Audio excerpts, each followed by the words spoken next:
Welcome back to Children's Reading Cove. This is a chapter book that is called Junie B. Jones Has a Monster Under Her Bed by Barbara Park.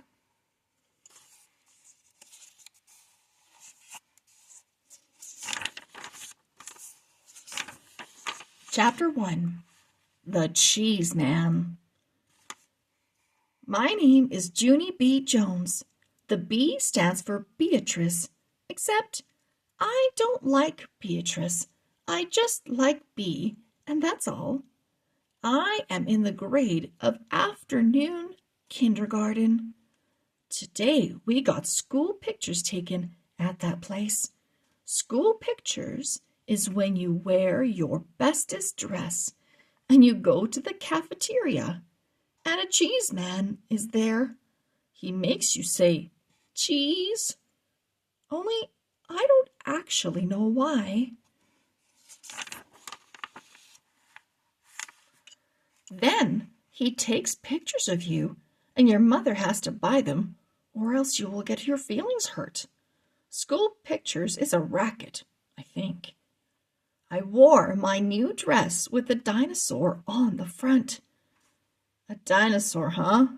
Said the cheese man. I smoothed my skirt very lovely.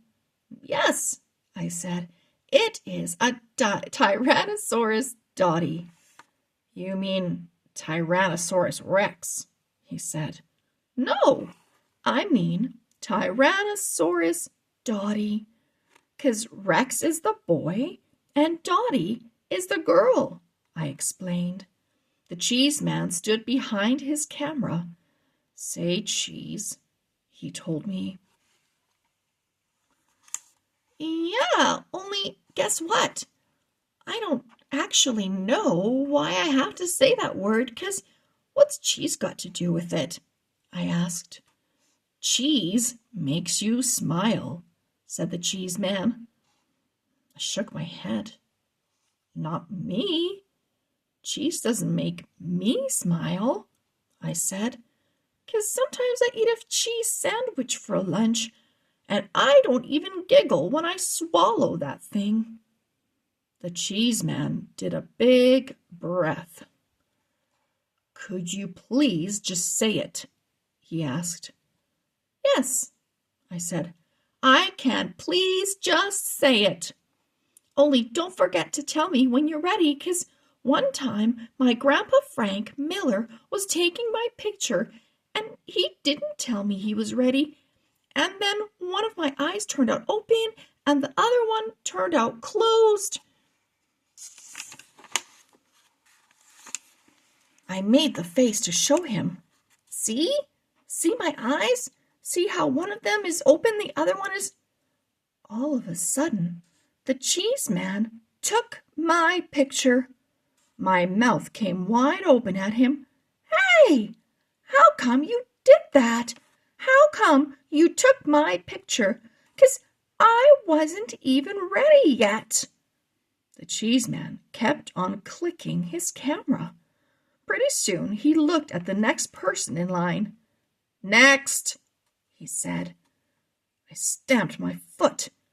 Yeah, only I wasn't ready, I tell you, and so I need another turn, I said. Just then, my teacher came over, and she pulled me away from there. She sat me next to her on a bench. Her name is Mrs. She has another name, too, but I just like Mrs., and that's all. Mrs. said, settle down to me. Then me and her watched the rest of the children get their pictures taken. My bestest friend named Lucille went next. She had a blue satin ribbon in her hair. My Nana says this ribbon brings out the blue in my eyes, she told the cheese man. She opened them real wide. See them? See their color? They are robin's egg blue with just a hint of lavender. The cheese man sucked in his cheeks. He was getting frustration in him, I think. Could you please just say cheese? He grouched. Lucille smiled real big with all her teeth. Cheese, she sang very loud. Cheese, cheese, cheesy, cheese, cheese. Then she kept on singing cheese till the cheeseman said, "Knock it off." After she was done, Lucille skipped over to me and Mrs. "Did you see me?" she asked. "Did you see how good I said cheese? That's because I'm going to be a model when I grow up, so I already know how." She fluffed her fluffy hair. "The camera is my friend," she said. Mrs. rolled her eyes way up at the ceiling. I looked up there too, but I didn't see anything. After that, it was time for the class picture. The class picture is when all of room 9 lines up in 2 rows.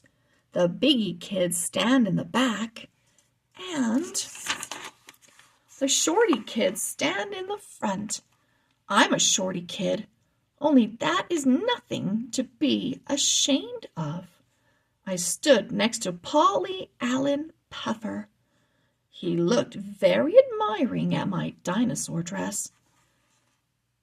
"Dinosaurs bite people's heads off," he said. I did a frown. "Yeah, only they don't even scare me, 'cause there's no such thing as dinosaurs anymore," I told him. "So, there's still such things as monsters that can bite your head off," said Paulie Allen Puffer. "A monster lives right under your bed, I bet. My big brother says that everybody has a monster under their bed." He poked his finger at me. "Even you, Junie B. Jones," he said. I got shivers on my arms. "No, I do not either, Paulie Allen Puffer," I said. "Yes, you do too," he said back. "My brother is in 7th grade, and he says the monster waits till you're asleep. Then he crawls up next to you, and he lies down on your pillow, and he practices fitting your head in his mouth." I covered up my ears, but Paulie Allen Puffer talked louder. "I can even prove it," he said. "Didn't you ever wake up with a drool spot on your pillow?" I thought very hard. "Yeah, so?" "So, where do you think it came from?" he asked. "It came from the monster under your bed. That's where.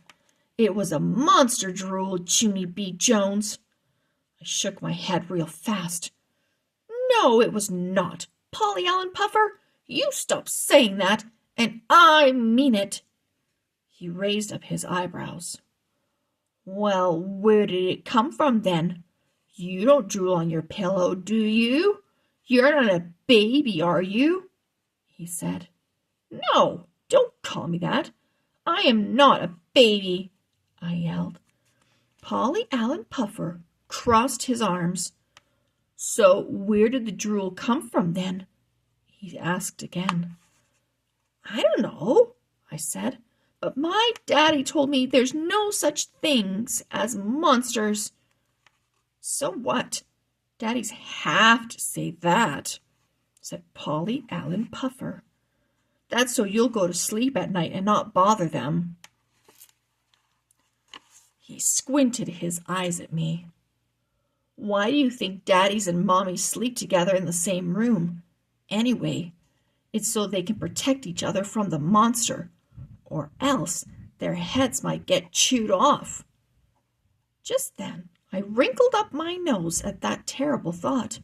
Then I hanged out my tongue, and I did a sick face. And guess what? The cheese man took the class picture. We'll see you soon for Chapter 2. Bye-bye.